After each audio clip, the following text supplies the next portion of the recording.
Guys আজকে 2 দিন ধরে মাছ ভাত খাইতে মন ছিল, তার জন্য অফিস ছুটি হওয়ার পর অফিসের সাথে চলে গিয়েছিলাম মাছ বাজারে। তারপর এখান থেকে এই কই মাছগুলো নিয়ে নিলাম। ফ্রেশ ফ্রেশ কই মাছ ছিল, যার কারণে এই কই মাছগুলো নিয়ে বাসায় চলে এসেছি। এবার তো মাছগুলোকে ভালোভাবে ধুয়ে কেটে নেওয়ার পালা। তারপর মাছগুলোকে ধুয়ে কেটে নেওয়া নিয়ে শেষ হয়ে গেছে। তো গাইস এই মাছগুলো আজকে কি দিয়ে রান্না করবো সেটা কিন্তু চিন্তা ভাবনা করতেছিলাম। তারপর ভাবলাম এই যেহেতু এগুলো আসলো কই মাছ, তো কই মাছ দিয়ে কিন্তু কচুর মুখি দিয়ে বেশি মজা লাগবে। তার জন্য কই মাছগুলো খুব ভাবে বলে কাটটা শেষ করে তারপরে এখানে মরিচ হলুদ শব্দ কম লবণ টবণ দিয়ে তারপরে এগুলো ভালোভাবে হাত দিয়ে মাখিয়ে নিলাম। আর হাত দিয়ে মাখামাখি শেষ হয়ে গেলে তারপরে এগুলোকে একটু ভাজা নিবো। মানে কই মাছ একটু আলাদা গন্ধ করে, যার কারণে এই চাষের মাছগুলো একটু ভাজা রান্না করলে বেশি মজা লাগে আমার কাছে। তার কারণে এই যে কড়াইয়ে তেল দিয়ে তারপরে এগুলো মাছগুলোকে এপিস ওপিস খুব ভালোভাবে ভাজা নিতেছিলাম। আর ভাজাভাজির মাঝখানেই মনে হলো কচুর মুখিগুলো একটু ছিলে নেওয়ার পালা, কারণ কচুর মুহি আজকে আমি সিদ্ধ দিই নাই। সিদ্ধ না দেওয়ার কারণে এই যে দেখুন গাইস কি বড় বড় কচুর মুহি, আর এই কচুর মুহিগুলো আমি ফ্রেশ ভাবে ধুয়ে নিছি। তারপরে এগুলোকে ভালোভাবে কাটতে করতে নিতেছি। ধুয়ে নেওয়ার কারণ হলো যেহেতু আমি কাটটা রান্না করবো, মানে সিদ্ধ করবো না, তার জন্য ধুয়ে নিছি। আর এদিক দিয়ে ধোয়া ধুয়ে শেষ হলো, কচুর মুখে কাটাও শেষে। এবার এগুলোকে ভালোভাবে পানি দিয়ে ওয়াশ করে নেওয়া পালা। এবার খুব ভালো করে বেশি পরিমাণ পানি দিয়ে এই কচুর মুখিগুলো ধুয়ে নিছি।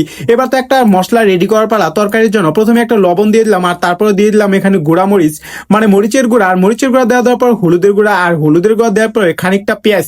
তারপরে এখানে পরিমাণ মতো পানি দিয়ে তারপরে এই মশলাটাকে 10 মিনিটের জন্য রেস্টে রেখে দিব। তারপর তো আমি যাই তারপর মাছগুলোকে উঠে নিলাম, আর মাছগুলোকে উঠে নিয়ে সেই তেলে দিয়ে দিলাম পর্যাপ্ত পরিমাণে পেঁয়াজ। তারপর পেঁয়াজটা লাল লাল করে ভাজা হলে দেখলাম সেই মশলাটুকু যেগুলো আমি একটু রেস্টে রাখছিলাম, সেই মশলাগুলো হালকা হালকা কষানো শেষ হয়ে গেলে তারপর দিয়ে দিবে সেই কচুর মুখিগুলো। আর কচুর মুখিগুলো দিয়ে কচুর মুখিগুলো 5 মিনিটের মতো কষিয়ে নিব।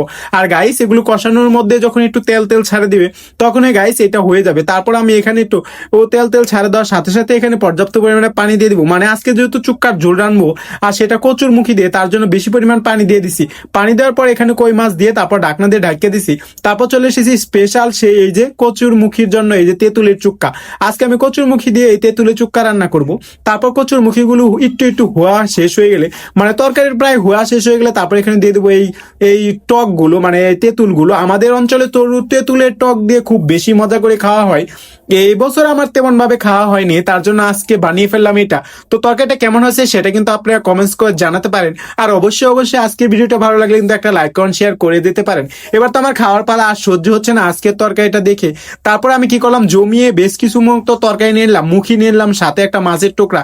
এবার তো আমার খাওয়ার পালা। প্রথমে এই যে মুখি দিয়ে আর একদম জোল দিয়ে ভালোভাবে জোস ভাবে মাখাইতেছিলাম, আর চুক্কা দিয়ে যে টিপ দিছিলাম কি রে ভাই, একদম ভিডিও এডিট করার সময় তো আমার মুখে পানি এসে গেছিল।